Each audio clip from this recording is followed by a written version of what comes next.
Welcome back, you guys. This is the Art School Graduate Podcast.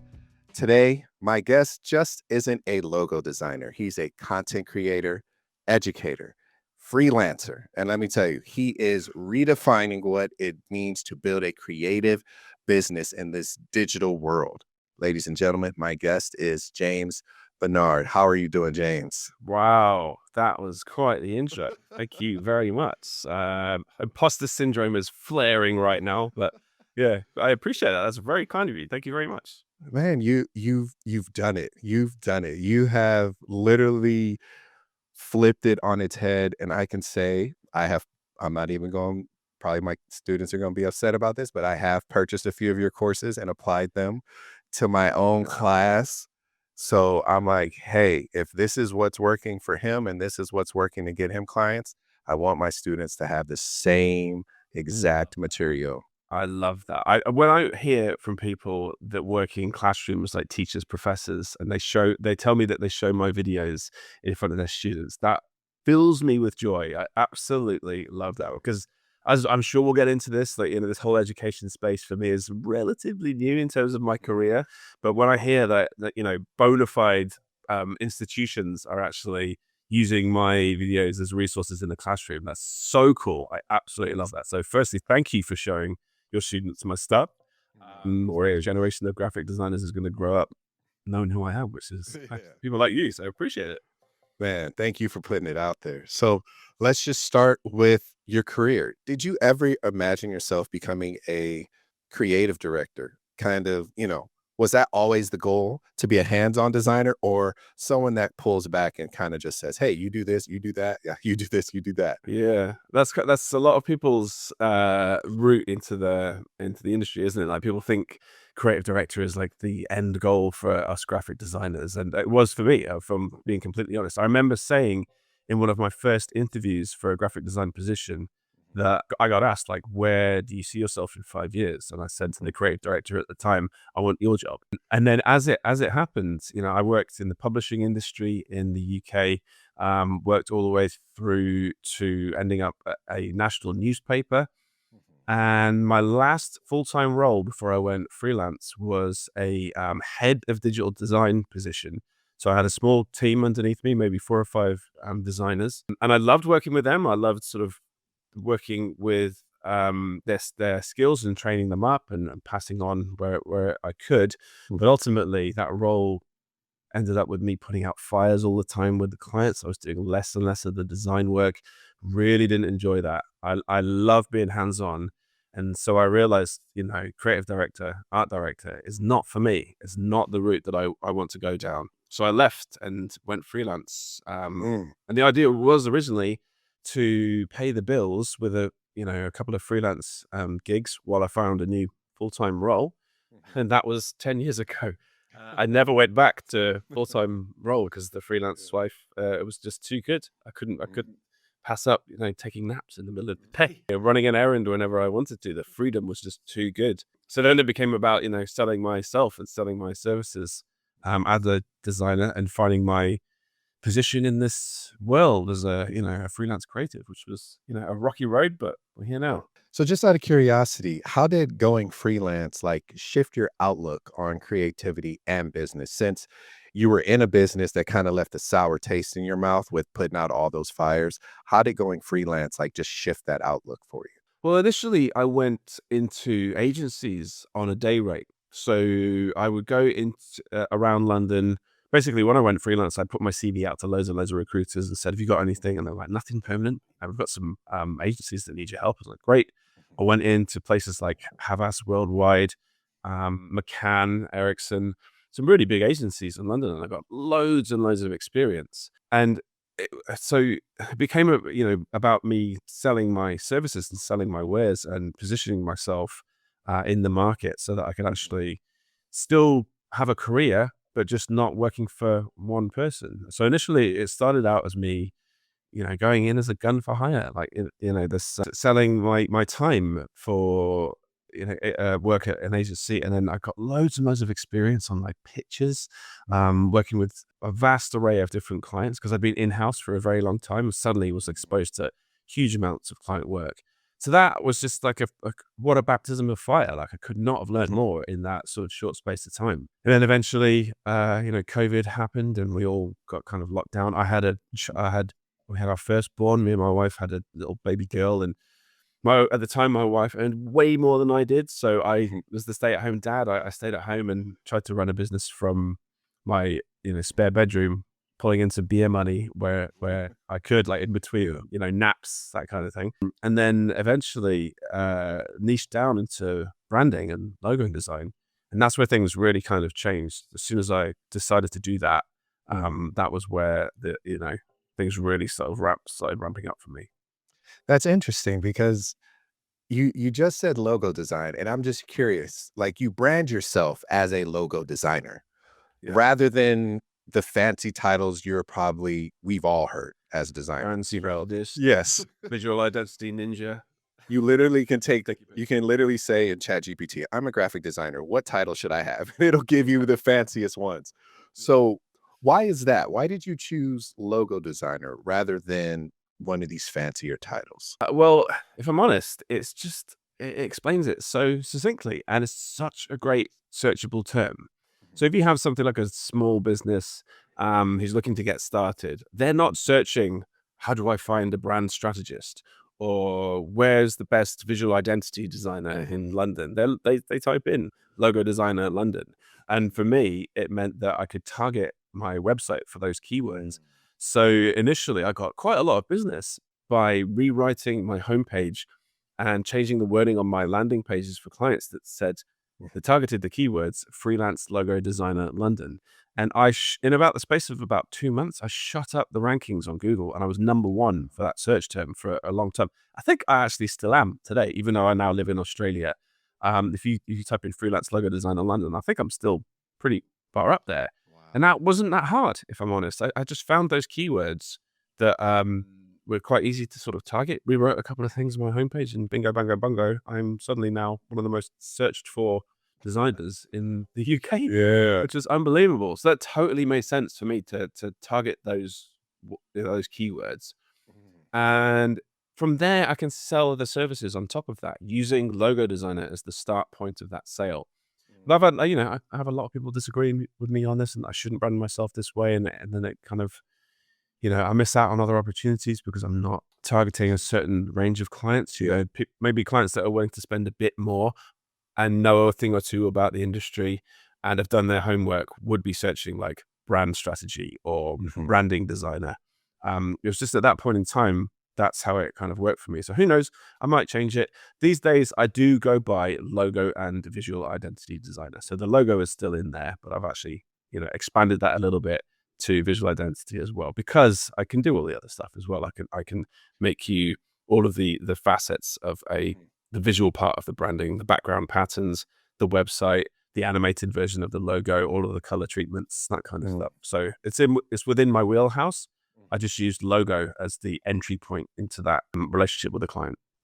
So just curious, you went the SEO route. Now, did you find that to be, well, of course, you found it to be super beneficial, but would you advise young and up and coming designers who are trying to position themselves online to go that route of using the SEO way of branding themselves, kind of like what you did? I mean, there's loads of ways to bring in leads. There's SEO, there's social media, there's cold calling, there's Mhm. all sorts of things you can do. Direct mail. The one that worked for me originally before I took off on social media was SEO, and it wasn't that hard to do. I wrote a few articles. I changed a few things on my website. I structured the keywords in a certain way so that I could use a little bit of my web design background to make my website work harder for me, and it totally worked. I think I was bringing in like 5 or 6 leads a week just from Oh, wow. SEO alone, which is, not to be sniffed at. That's pretty great. They didn't all convert Good. because I'm a terrible salesman and I can't sell myself. But in the end, it was bringing in enough money to live on, and that was not to be sniffed at. Later on, social media came into play, and that changed the game. And I've done less and less work on my website now because I kind of don't need to.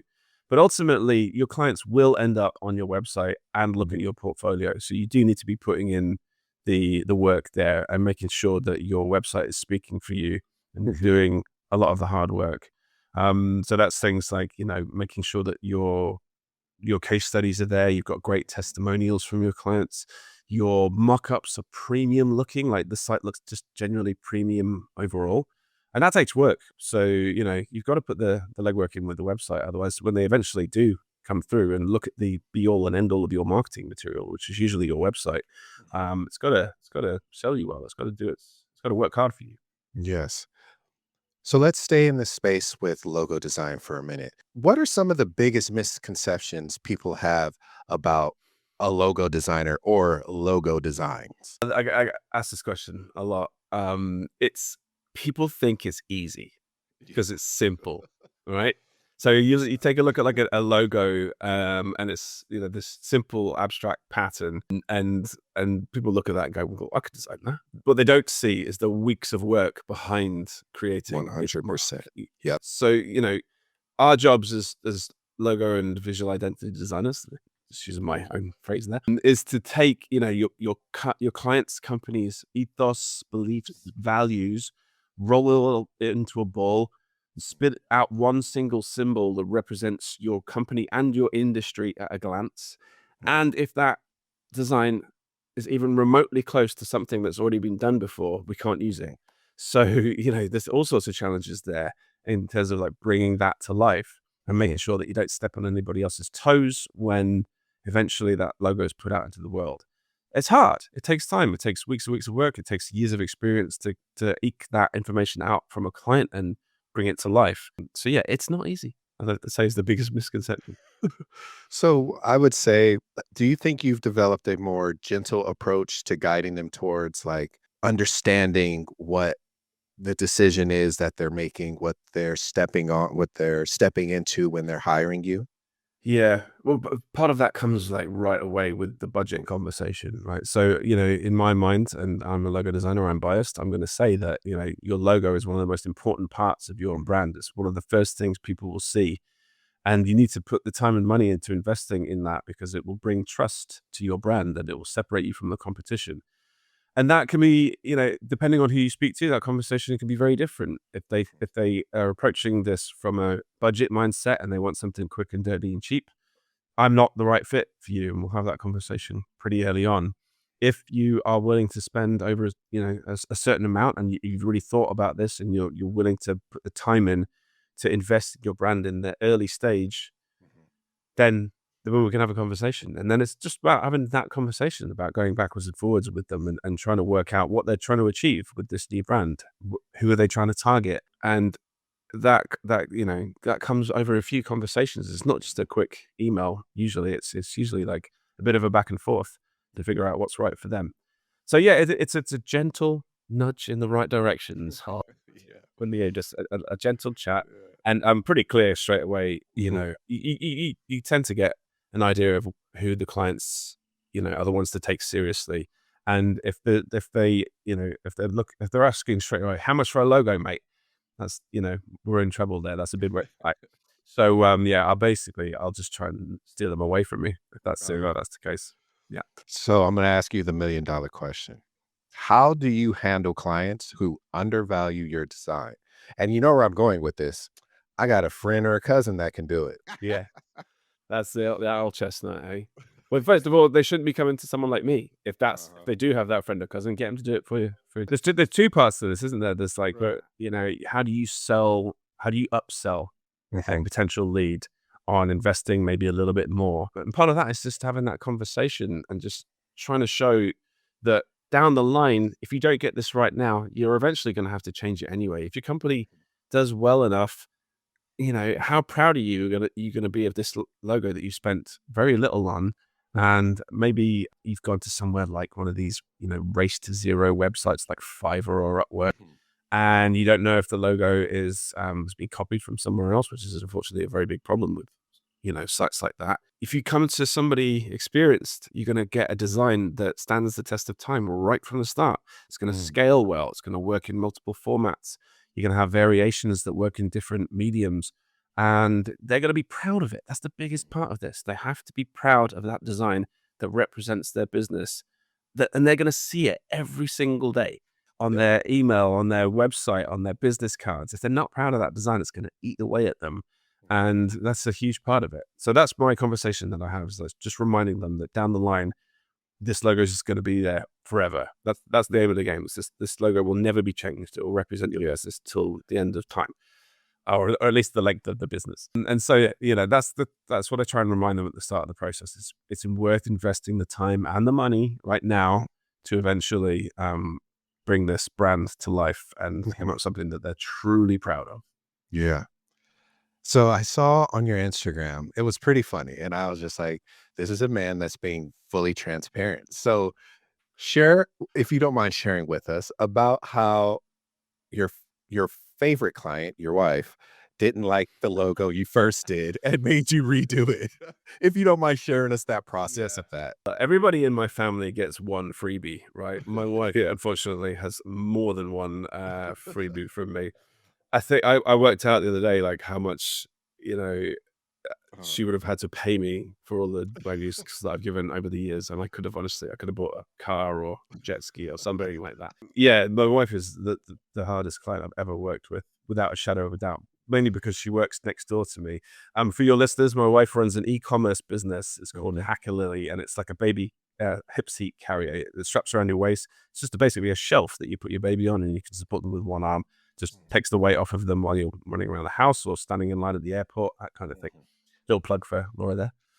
Anyway, I did her logo maybe 2 or 3 years ago. I did it very quickly and for free, obviously. And at the time, I designed it on Instagram Live, and it served a purpose.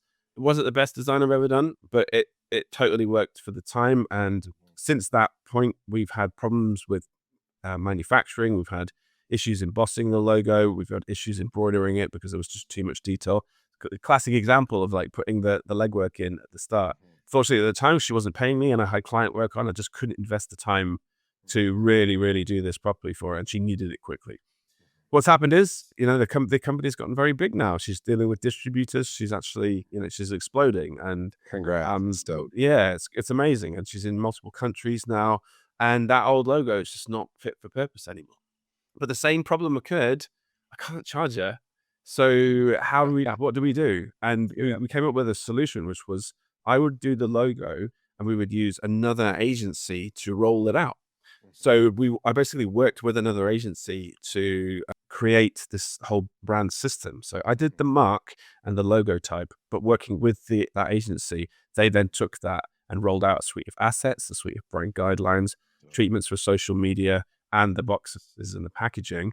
And it was cool. It was like, I'd never worked that way before, working with another agency. And it's cool because I got to kind of see their behind the scenes and how they do things, and they got to see how I do things. And it was really great. And we put it out in the world maybe a month or so ago. And yeah, it's been, mixed reviews, obviously. I have to say, there's any client, whenever we launch a logo into the real world, there's going to be people that don't like it. There's going to be people that love it. But it's important to know that we've been through the process and that it has meaning. And it has a representation, and it represents the industry. So we're proud of it. So yeah, it's out there in the world now. Sorry, I forgot your original question. I rumbled. No. I just said, no, it's totally fine. I just thought it was funny because you're like so serious. And then it goes to, so I'm redoing my wife's logo. And I was like, I get it. I get it. Like, you don't have to explain it. I got a lot of flack for that. I wrote a post about saying, who designed this rubbish? Who designed this piece of, and people were like, commented, how dare you trash somebody else's work? And I was like, I did. I designed this piece of crap.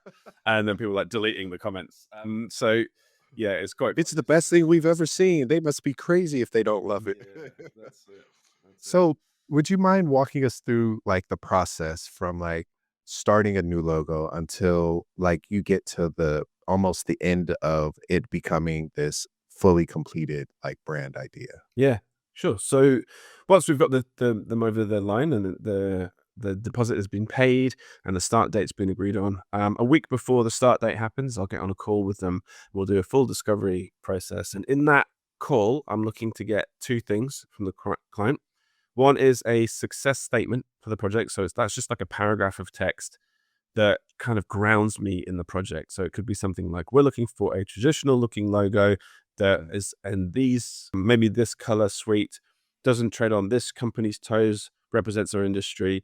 And maybe some specifics for that job. And that sits at the top of my Illustrator document as a little paragraph of text. And while I'm designing, I can just flick back to it and just make sure that I'm always, referring back to that success statement. And it's something that we've agreed on in the project. It's really handy. Another thing is the brand nouns. And this is something that I got from Alan Peters. It's 4 or 5 things that I can use in the design phase. So these aren't words like growth or nature. They're words like tree, leaf. These are icons. These are things that I can use in the design. So I did a video about this the other day where I did a logo for a client that had the word electric in their name. So I used an extruded E with a lightning bolt in the middle, and I just guessed that they would like that design, and they ended up not liking it, and I'd wasted weeks of work. Had I gone through this process and checked the word lightning bolt, I could have just ruled that out immediately. So this brand noun process is so great. It's so freeing in the design when you can design confidently knowing that the concepts have been pre-approved with the client. It saves you so much time. It also means that the client gets involved in the creative process before the design starts. So they feel like they're involved. They feel like they've been part of this creative process, but they're not governing things in the design phase because that's not their area of expertise. That's yours. So they're not saying change the line weight. They're not saying change the typography.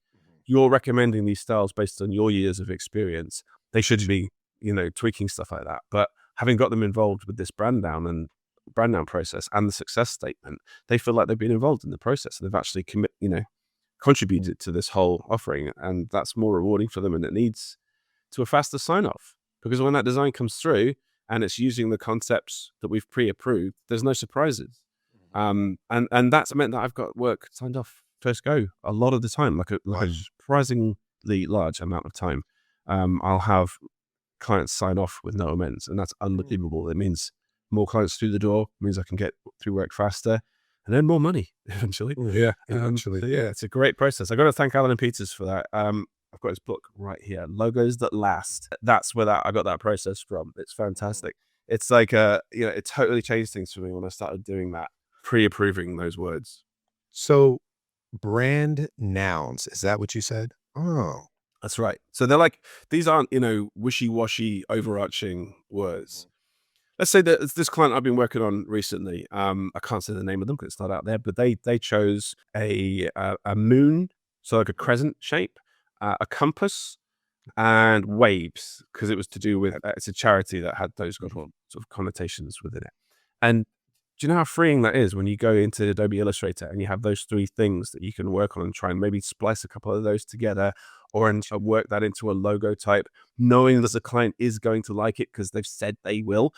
It's brilliant. It makes you so confident in the design phase. It doesn't waste any time. You can really confidently attack a design that beforehand that those concepts have been pre-approved. And then it's about experimentation. It's about maybe mushing 2 of those shapes together. Or what I tried in this example was I took the compass needle, and in the central section of the needle, I angled it so that the shadow left a crescent inside the design. And such a fun way to work. Do you know what I mean? Like bringing the hidden meanings out of logos like that, when you know that those 2 words, the crescent and the compass, have already been pre-approved. You can just really, you can put some time into it, knowing that if this works, it's going to lead to a great mark. And it's so freeing. I can't recommend it enough. Okay, because I think this is going to tap into what I'm coming up to next, but it's what you just said is I'm trying to think of who I spoke with last, but they said that a lot of your role as a designer is also uncovering brand strategies for the client, because sometimes the clients think they just need a logo, and it's like, actually you don't.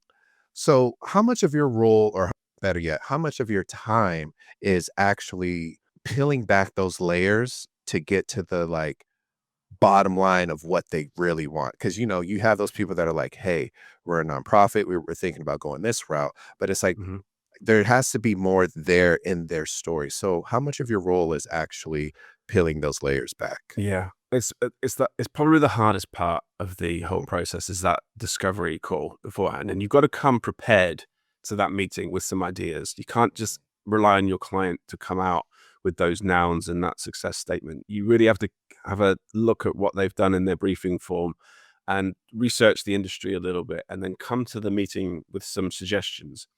And you might not nail those suggestions within the meeting. Sometimes it takes a couple of weeks of back and forth afterwards to agree on them. So, for instance, that job I did for my wife, we did words like wings, an eagle, bridge, those kind of things. And it took a long time to agree on those. We really went backwards and forwards because I can't start until, my client, my wife has said Okay. that these are the words that I'm allowed to use in this process.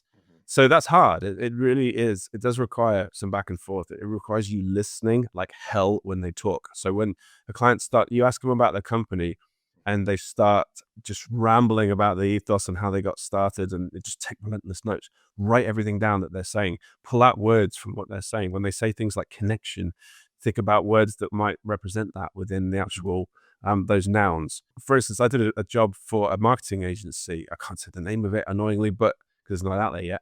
But while they were talking, he said, "We're like the plumbers of the world. We connect the data and the developers together." And I was like, "Okay, the plumbers." And then from there, we came up with this whole system where we used like plumbing pipes to represent part of the design, and it totally worked. And luckily, didn't make them look like a plumbing company, which is always a risk.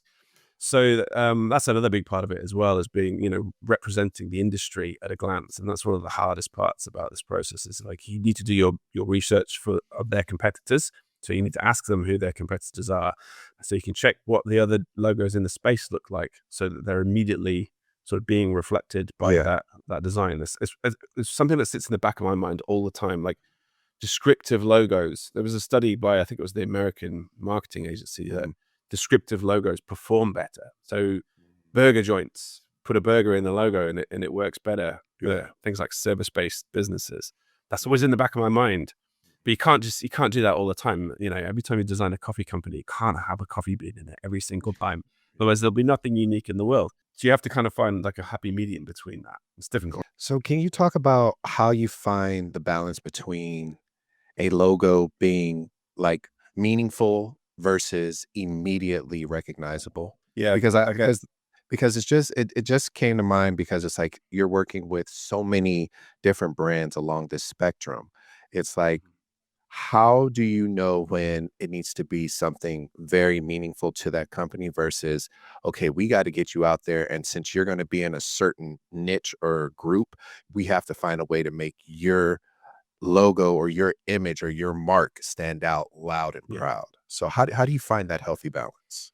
So the important thing for me is that there's meaning in the design. That's the number one, factor for this. Putting meaning in the abstract and making sure that the client is proud of it and that it has a story behind it. Yeah. And then secondary to that is style. So, and that is how you treat that design, whether it's like bold colors or whether it's like a little more intricate style of like the lines within the logo, whether it's like less bold or less in your face. You're looking at the other designs in the industry to try and get a feel of what this should look like. So it's about meaning versus style and trying to find the balance between the two of them. And I'll often have like 3 variations of the same design that are like different styles between them, like different color choices or different the way those nouns have been woven together. Gotcha. They might be the same logo, but stylistically they're totally different. And it's about trying to find the one that just feels right. And it's hard. And sometimes you get so close to the design and you're so happy with the way it looks and you send it over and the client goes, "It's great, but it looks like a hairdresser company."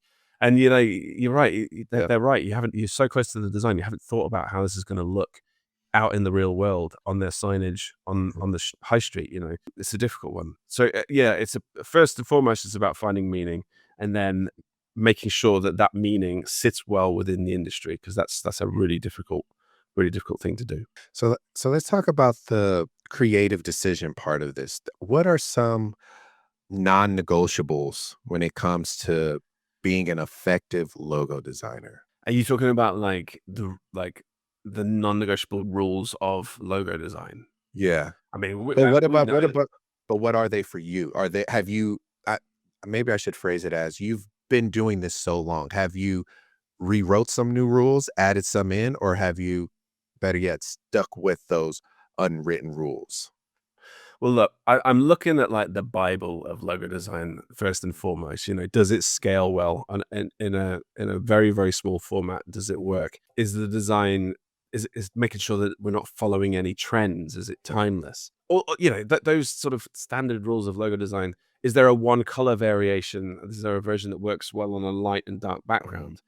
But then I'm trying to put my not my personality, but like the client's personality into that design. mhm, And that's not easy. You know, that's really, really tricky. So I'm working within those guidelines to try and make sure that the design holds up. One really good piece of advice I got from, again, Alan Peters, my hero, was to, when you're working on the design, what can you remove from the logo to simplify it before it starts treading on anybody else's toes? And if you were to redesign this logo in 15 years' time, what could you take away to make it more reductive and to make it mhm, more simple? And that's a great way, you know, to look at your own work, is when you take a break, you go to sleep and you come back to your work the next day. How can I simplify this down, and how can I mhm, make this as reductive as possible while not plagiarizing anybody else? And there's a really fine line there. You know, the simpler you make a design, the more likely it is somebody's already done it before. So it's a tricky thing to do. But yeah, I've always got those rules in the back of my head. I'm always thinking like, when I put this on a black background, is it going to work well in a one color format against a load of other competitors when they, you know, sponsor a trade show and it's suddenly sitting alongside 10 other logos from other brands? Is it going to help them stand out? So yeah, there's all sorts of things that you have to consider. But yeah, they're always in the back of my mind while I'm working. mm. Let's talk about how you mentioned like that simplicity of making a logo. So, do you ever find yourself in that that tough battle of simplicity versus originality? How do you handle that? Because I know that can So be dreadful. Yep. I said it's right on there. when Yep. you come up with a design and it's so simple and you're like, you know in your heart of hearts someone's done this before. And you know, we can talk about like how to anti-plagiarism check. Like I use a number of resources for that. We have Mhm, the WIPO database, which is like a list of trademarked logos, and it has like a reverse image search within there. So you can upload your design in black and white to check that it's not a design that's already been trademarked. There's obviously places like Google Images, which is mhm, probably my most used, just to drop the logo in a black and white format into the images and just check that, you know, if anything else has come up. And also, what works well is when you have a concept and it is using a certain format, type that into Google, like a logo that uses, like we discussed before, a logo that uses a crescent shape inside a compass needle, and just search for that and just see what comes up, because that often gives you similar results that weren't like the one that you uploaded. mhm, And you often find that, you know, I've done that before. I did a design for a production company in London called Camden Productions, and I think we incorporated a C into a camera icon. And you know, this is years ago, before I was cramming letters together to make yeah. great monograms. I googled that phrase, a C camera logo, and almost an identical design came up immediately. It's like, great, like Wow. back to the drawing board again. Mhm, It's tough. It's one of the worst parts about the design, is working really hard on something, getting into the weeds with it, and then you check it and someone's done it before. But unfortunately, that's part of the process for us. And that's one of the reasons why clients are coming to people like me, is that I'm going to do my due diligence. I'm going to make sure that to my knowledge, I'm not treading on anybody else's toes.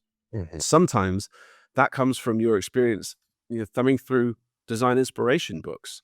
I did a logo for my wife's company, which was actually a rejected design from a client that totally fit her business. mhm. And I found it in a book, in a design inspiration book from an old design that wasn't out there. So when you Googled it, it didn't come up, but there it was in black and white in front of me. And I was like, for God's sake, I can't win. So it's tough. You have to, you know, your experience counts for a lot there. And I think that's one of the reasons why I can justify charging a bit more, is that I'll do my homework with this. And to my knowledge, I will do my best to make sure that I haven't copied anybody else. So, this is probably another $1,000,000 question. We're gonna be rich by the end of this, but how do you connect with better yet, how do you disconnect from technology to kinda get back to that original flair of just pen to On paper? paper. Yeah. Yes. look, unfortunately, I'm terrible at drawing. I feel really uncomfortable in the sketchbook, which is the most backward thing ever for a graphic designer. But Yeah. the one thing I have going for me is my speed in the software. So the way I like to work is I do have a sketchbook. I have my brand nouns within that sketchbook, and I'll start drawing lines and connections to see if I can make anything kind of come together. But as fast as humanly possible, I am out of that sketchbook and throwing it into Illustrator to see if those connections have legs or not. And if they don't, I'm back to the sketchbook, sketching again, doing quick lines because that's faster. Putting pen to paper is immediately quicker. But then I'm lightning fast in Illustrator. I'm going to float my own boat here. I'm really fast. So I can bring that sketch to life, in a matter of minutes. Yeah. To see if it holds up and if it actually looks professional enough in the vector format. And then from there, if I can see it's coming together, I'm like, right, I want to spend a bit more time refining this. And then I'll have, 2 or 3 ideas really, really quickly. But getting out of that sketchbook is a priority for me because I feel it makes me, I get huge imposter syndrome when I start sketching. Like, I am terrible at this. You see people online tracing Their very sketch. detailed sketches in Adobe Illustrator. I do not work like that. I can't work like that. My sketchbook is embarrassing. So I'm basically just using like little dots and connections. I'm using the grid paper to see if, I can make something work really, really quickly. I'm trying to That's find my sketch. I'm trying to find my sketch, still but out.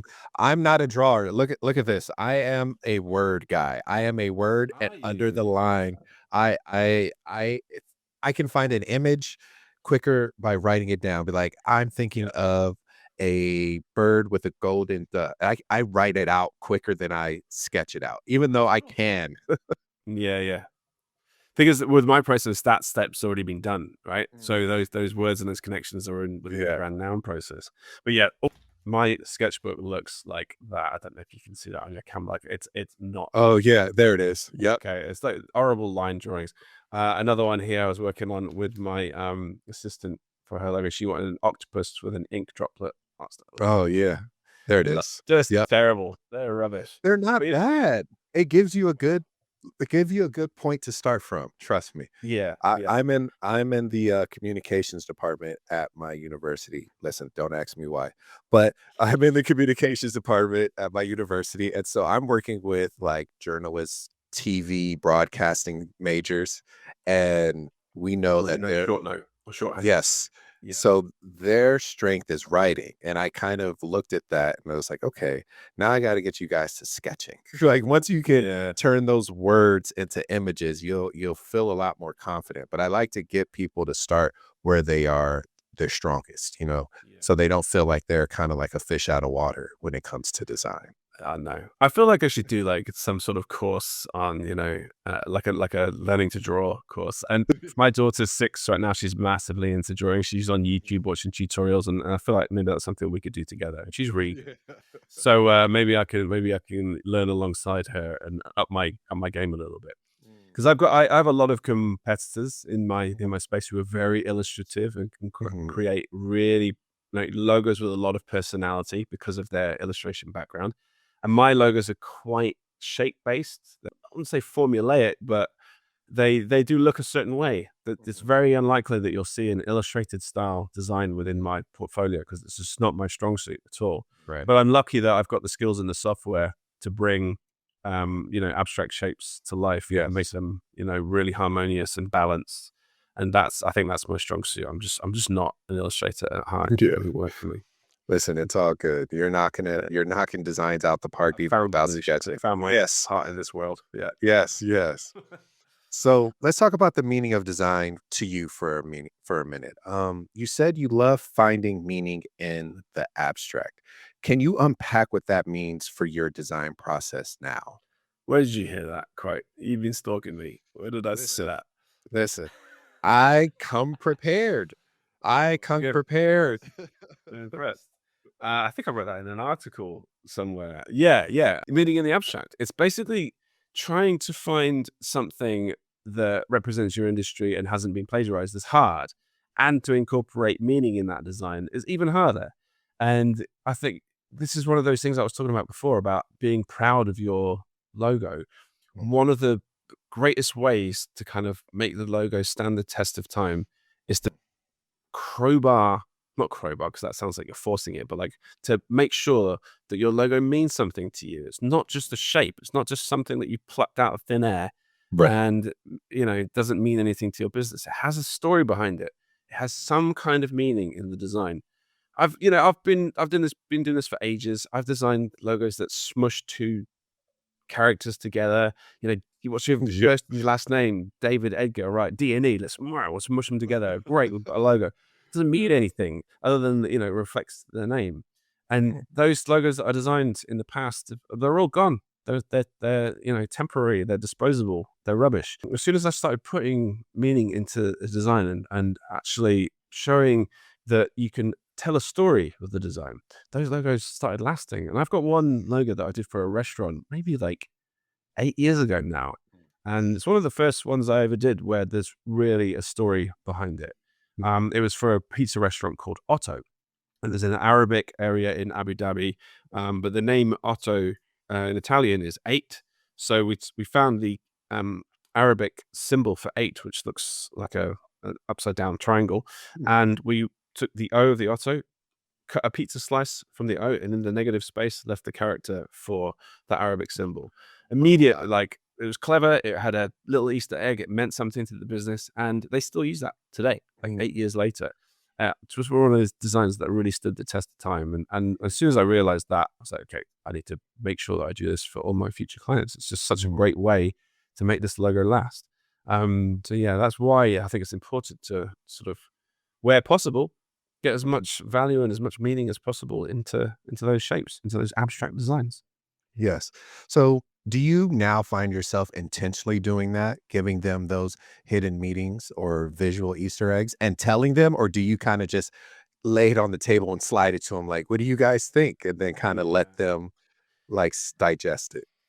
Easter eggs are great when they work. When you try and force them, though, they're sometimes a bit cliched. It's always a bonus if that meaning is revealed in a clever way, usually within some sort of negative space. But I'm not looking for that when I do it. It's kind of like a happy accident. But when you can do it in a clever way that's still simple enough and still reductive, that's great. And my clients live for that. When they get to explain to their customer, have you noticed the hidden thing in here? It just fills them with joy, and that's a great little gift that you can give to your clients. But it's that you don't have to do it all the time, and you shouldn't be trying to do it all the time. But if it comes together and it works and it's balanced and it's simple, then totally, and try and get it done if you possibly can. And it doesn't have to be as a hidden thing. It can be right in your face, as long as it's clear and that there's the story and then ethos is in there somewhere, then I think that's the important thing. And then what happens is, over time, their brand gets assigned to that design. Do you know what I mean? It's not like it's like their ethos and their company becomes associated with that symbol, Yeah. rather than it immediately being apparent, like what it represents. There's a bit of an argument there, isn't there? Like, how reflective should the design be? If a client has to explain the hidden meaning in the design, is it really doing its job? But essentially, the logo is like the visual representation of their business, and it's not, Yes. that reputation and that language and that ethos gets attributed to that design over a period of time through the work that client does with their brand. So the visual side of it is my part. The other side of it, the tone of voice, what they stand for, their reputation, that's on them, and that will be associated with that design over the long haul. So this one I've heard, you've heard, and you kind of touched on it briefly right now. But how does that make you feel when you hear branding is not your logo? Okay, I my job is to sell logo designs to clients, so I'm not going to say that. Obviously, I say like a logo is a hugely important part of your brand too. But you're right, branding isn't just your logo. A logo is a very small part of that. Yes. Maybe a bigger part than I would, that I would tell my clients. A logo is like, it's the first thing a lot of the time that people see. And let's say you're in a business that is in a pretty saturated market and lots of competitors in the space. People are going to look for the one that looks the most trustworthy. And that usually comes from a great looking visual identity. And Mhm. when people spend the time on it and they have a system that works really well and it's balanced and it's clean and it reads well and immediately just appeals, it just sets them apart from the competition. That is why, a logo can be one of the most important parts of that brand.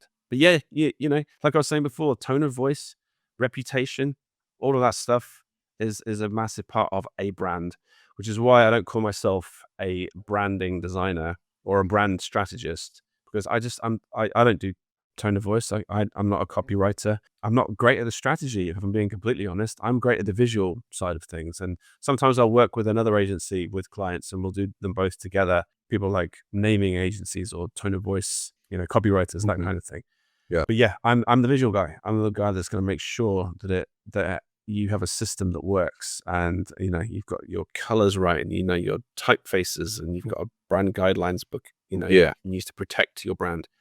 So that's where I kind of come into this. So you mentioned this, a logo having trust. How how do you let's see.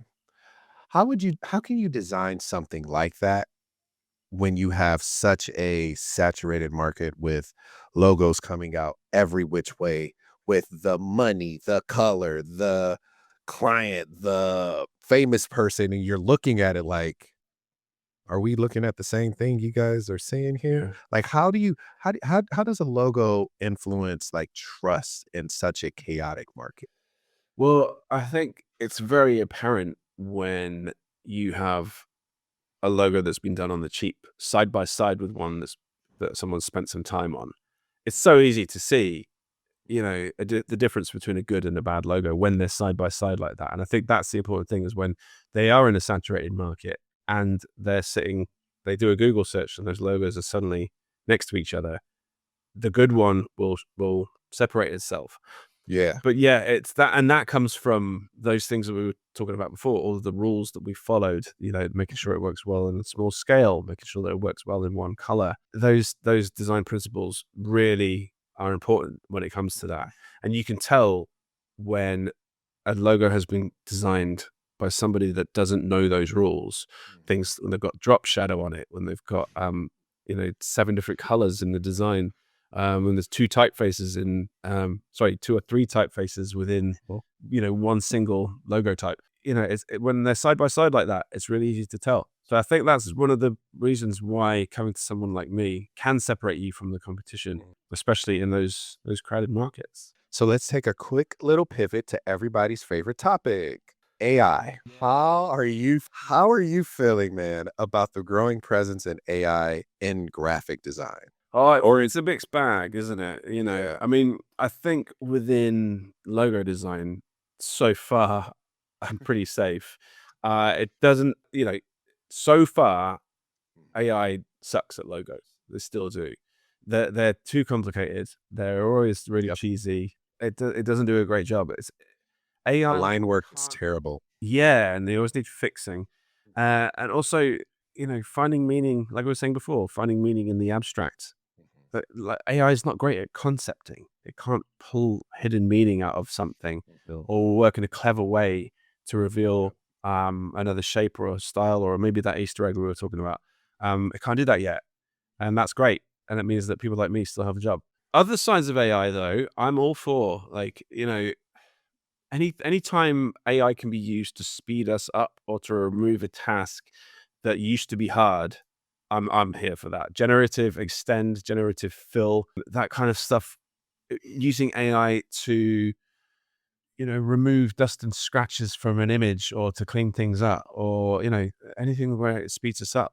It's fantastic. So I love AI tools within software to speed us up. It's the generative stuff I do worry about because it is Terrible. a scary time right now for designers, isn't it? Like, where do we find our place in this world? But we designers will always get better results than Yeah. non-designers. If we're using the same tools, I think designers will still get better results than the clients will themselves. So they still need us to an extent, and it's about our execution of using those tools rather than the fact that they're kind of hopefully not devaluing our industry by making it look too easy, because it's not. Mhm. To No, get great results from AI does require work. You can't just yeah. throw something in and get something super professional and using it in an advert. You got to put some work into it. You got to do some cleanup at the end as well. So yeah, it is scary though, isn't it? And it's everywhere right now. But luckily, my industry's so far reasonably safe. Yeah. I have found myself actually allowing it, but they can't use it for images. I've had my students use it as more of a resource tool Yeah. instead of, hey, I have a barbecue sauce company from Peru. Can you give me a logo? Like they can't Right. do that. They have to Yeah. use it more on the side of like some of these students don't, they're not, like I said, I have communication majors.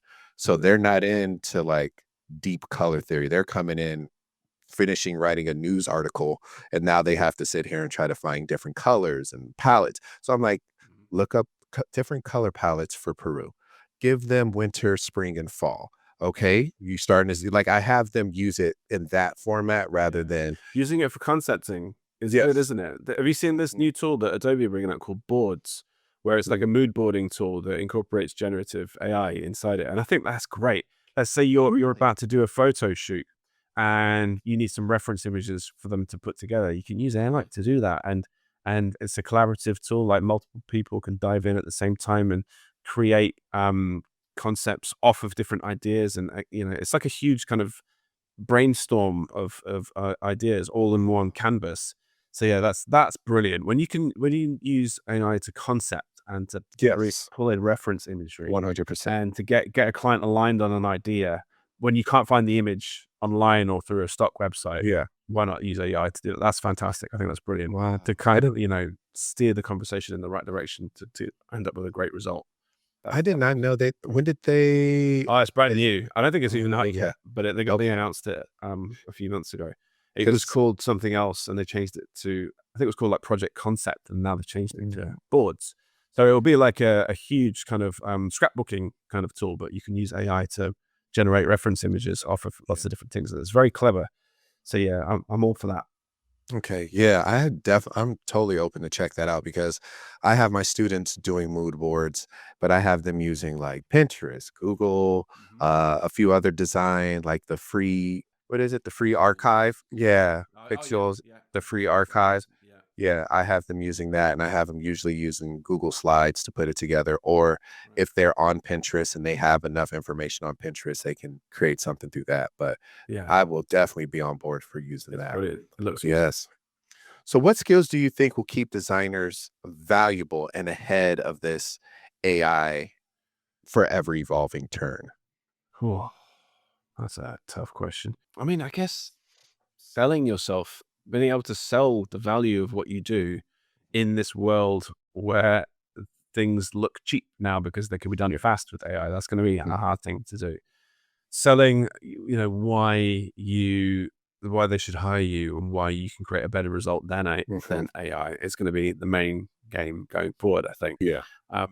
And for me, it's because I'm in an industry that is relatively safe so far from Mhm. AI, but it's not actually that safe. I'll give you an example. Like my local the gym that I go to near me, he's spinning off a little side business, and he knows I'm a logo designer, but he went and did it in AI. He goes, "What do you think of this?" I used AI, and then I think he wanted me to say it was fantastic, and it was terrible. But for him, it served a purpose, Yeah. and it got him over. And there's the difference, isn't it? Like when a client doesn't value it in the first place, Yep. they're not going to evaluate it, you know, At all. down the line. Exactly. Yeah. The AI makes no difference whatsoever in that respect. They're either going to value great design or they're not. And it's our job to convince them why, spending a Yeah. bit more on the design is the right move, Yeah. because it will last longer and it'll stand the test of time. So yeah, there's the goal there is to basically Mhm. learn the value of selling what you do, or the value of explaining the value to clients. Yeah. That's the this part. Do you think we'll ever get to the point where you can just tell a client and they'll believe you? I don't know. I don't know. I work with all sorts of different clients. Mhm. Usually the hardest clients are when coming to me is a bit of a stretch for them. Yeah. they've had to spend a bit more than maybe they would have liked because, it's a big investment. They feel like it needs to be perfect. Those types of clients are tricky. They like to get very involved in the minutiae of design. Whereas, you get someone who spends like upwards of $10,000-$20,000 on a logo, and they're like, signed off, no problem, Yeah. have it, and they trust you. And that's, that's right there. That's telling, isn't it? Like, when they do value it, it's an easier sell. Yeah. Sorry, I forgot your question. Which No. type of clients? Yeah, Yeah, it was just curious. I was just curious about that because it's just like, will there ever come a time you think as a designer and a seasoned designer like yourself that once they reach out to you, they should know by either word of mouth or through research, like, hey, okay, he doesn't have to sell me on it. Just let's work yeah. and bang this thing out. That's our job, though, isn't it? And that's the job of your portfolio and how you put yourself out there. I'm working with this guy called Rob O'Rourke at the minute, and he's a fantastic like sales funnel expert. Okay, he's helping me basically do that hard work for me. So when someone comes to my website, by the time they get on a call with me, a series of my website and a series of emails will have done all the selling for me, so that by the time they get on the call, they already know I'm the right man for the job, and it's just about having a conversation and finding out more for the job. Oh man. And that comes from your portfolio, that comes from Mhm. testimonials from other clients, comes from proven results. And that's hard. It's a hard thing to measure with logo designers. Like, how has a logo affected this company? How has your design Yeah. given a clear return on investment? And it's really difficult to pin down with logo design because there's Yeah. metrics behind, my company increased 40% year on year after we rebranded. It's like, did it have facts because of that? Was that all because of the logo, or was that because of your hard Right. work? And that's a hard thing to say. So, trying to find those, that clear, return on what that new brand has done for that business is a really difficult thing to pin down. And Rob's been trying to help me with that. And he does things like he finds, rather than saying that there was a clear return, Mhm. he'll find facts and figures about the business. Like, for instance, one of my clients, after they rebranded, raised $6 million in funding. And he's like, Wow. there's your line right there. Client testimonial, raised $6 million after our rebrand. Like, did I help them raise $6 million? No. But did it happen after I rebranded their company? Yes. So Absolutely. there's a little gray area there where you can kind of like, show that there is a clear like return, Yeah. but not, necessarily a fixed figure. It's a hard thing. It's a Mhm. hard thing to do. All right. So let's focus on the man, big game James. Where do you draw your inspiration from? Okay, so I love a good old design conference. I love Mm. going to hang out with other designers. I live in Australia now, so I moved from the UK about 4 years ago, from the center of London to a place called the Gold Coast of Australia. And where I live, it's not remote, but there's not much of a graphic design scene here at Mhm. all. And I'm starved for like contact with other designers. So I'd Community. get out to Yeah. every networking event I possibly can. Even around here where there's not that many, I'm there. And I will travel to the ends of the earth. Like, I went to Creative South 3 weeks ago, and it was like 10,000 miles of travel. I went through Canada, got stuck there at the airport. I missed a day of travel just to get to this conference. But boy, does it recharge my batteries when I go and hang out with other designers and see other Yeah. creatives and get inspired by, illustrators who are just, on top of their game right now. I'm very lucky that I've, had a bit of success on social media, and I now have access to these people, and I can create my friends, and I love that. And I'd love to work more with them and collaborate as much as possible. I'm kind of working on a little secret project now with a couple of designers. Lord knows how long it's going to take to get out there in the real world, but I'm happy that we're doing it, and it would never have come had I not gone to a design conference and met them in person. So that's where I get mine from. And then the rest is obvious. It's design books and a little bit of Googling online, and Yeah. social media again is great for that. I've built up a huge network of other graphic designers, and I follow them all, and I love their work, and they recharge my batteries. So yeah, other people in our space. It's not about being competitive, it's about being collaborative. Got it. So, how important is it to stay curious, observant, and open-hearted as a designer? Open-hearted, massively. I mean, Mm. I'm all for like transparency and sharing, and I think that's one of the reasons I've had so much success online is that I share everything I find out. Yeah. Like if I learn a new tip or a trick or a tool or sort of process, I'll put it right out there in the world. Didn't use Yeah. it that way. Everyone used to gatekeep and like lock it all down. And when agencies were competitive, they don't want to share their processes. But these days, Yeah. we live in a world where you actually grow by Yeah. sharing. I did a talk about this. It was called See One, Do One, Teach One. And by sharing what you know, you actually become a better designer. It's one of those Mhm. weird things that by reformatting that knowledge in your brain in a way that you can understand to share it with somebody else, you actually remember it better.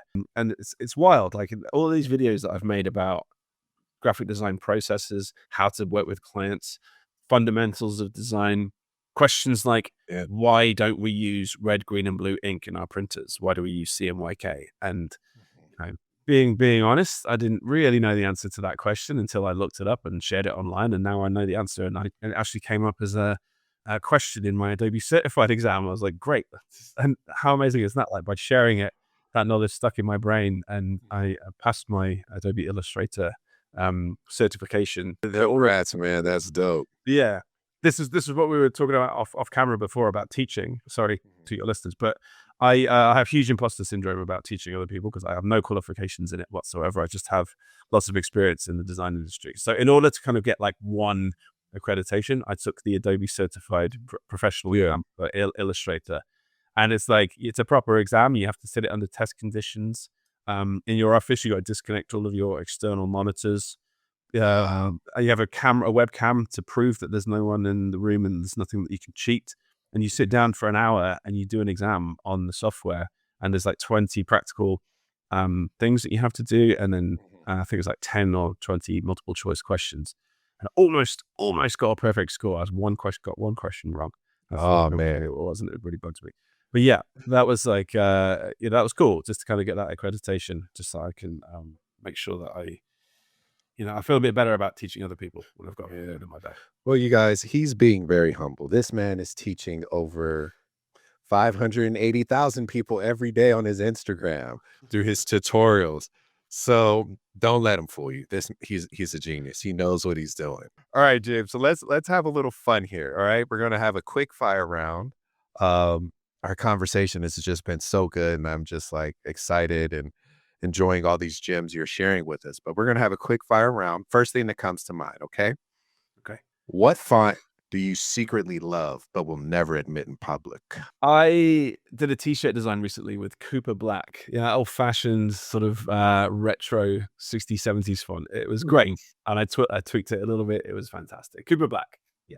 All right. Favorite logo of all time, and it can't be yours. Oh, I answered this one recently. Oh, you did. 4 logo. I love it. It's not the best designed logo in the world. It's got lots of colors, doesn't work well in one color, but it's one of those logos that has nostalgia for me. Makes me feel Yeah. like I'm a kid again. Yeah. Mine is the old PlayStation logo Yeah. where it was like Yeah. the yeah, exactly that, where it was very much a mouth. I was like, I love that logo. All right, here we go. The computer game logos there. I love it. Yeah. Here we go. One typeface you have to use for the rest of your life and you can't change it. Oh, Futura PT. There's so many different weights. I use it in everything. I'm a future guy. All I'm a future guy. Yes. You're designing under pressure. What's your go-to fuel to keep you going? fuel. Mhm. Do you mean like like Snack. Yeah, snack, Oh, water, liquid. What is your go-to? Diet Coke, coffee, and a bag of chips. I'm Okay. a secret, fatty. Can't live without my caffeine. Okay. If your design process was a movie title, what would it be called? Right. I told you. Okay. All right. So, sorry, this is very quick fire. My process is like take lots of breaks and start again each day. So it will be like Groundhog Day, starting from scratch. Go to sleep, come back to your design, look at it fresh with new eyes, go back to sleep, and then I have like 2 weeks of that. And having lots of breaks in the process means that I Mm, come up with better work for sure. okay, we have two more. What's a design trend you hope never comes back? Or like skeuomorphism, like things looking real. You remember like the old iPhone where everything Mhm. was shiny and had a material on it? Yeah. Had a gloss effect on everything. Yeah. Yeah. Okay, last one. One tool you cannot live without besides your computer. Like hardware for the office? Anything, but it can't be your anything. One tool you could not live without. I should, I should say sketchbook, shouldn't I? That'd be a wanky fucking silencer, but it's not. It's this mouse, the Logitech MX Master 3, yeah, plug for Logitech. This mouse, I moved from the Magic Mouse a few years ago, and I will never look back. It is brilliant. It's such a speedy little tool. Either that or sorry, another one. The Creator Micro by Work Louder, this little macro pad. It stitches into Adobe Illustrator. Got loads of like Pathfinder buttons on this. It's Yeah. one of those. Yeah. Oh, dope. Well, James, looking back, what's been one of the proudest moments of your career so far? Oh, I think my public speaking that I've done recently, speaking on stage to a room packed with graphic designers, it really put me out of my comfort zone. I was nervous. I'm not a great public speaker, if I'm being completely honest, but I worked really hard on it, and it went down really well. So I think that was one of the proudest moments. Got some great photos as well. Me like addressing a room. This looks great. Yeah. That's amazing. All right, before we wrap it up, any advice you would give your younger self starting design now that you're here? I'd start earlier. I got into it way too late. I was 25 when I retrained to do but to become a designer, and by that point, I'm 6-7 years behind most other people.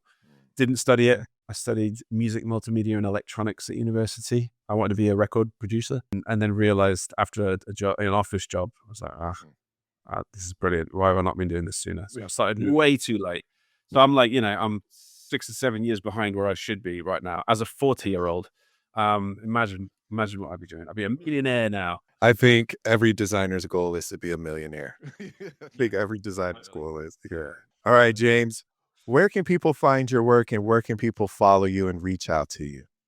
Thanks. All right. Well, my website is barnard.co. That's my portfolio. And all the social media handles are at barnard.co. So you can find me there. Okay. Thanks a lot, Luke. Well, you guys, this has been a wonderful conversation. This is the Art School Graduate. My name is Justin Robinson. Don't let this man fool you. He is a master instructor himself, James Barnard. Thank you guys so much for listening. Peace. Thanks for having me, mate. Take it easy.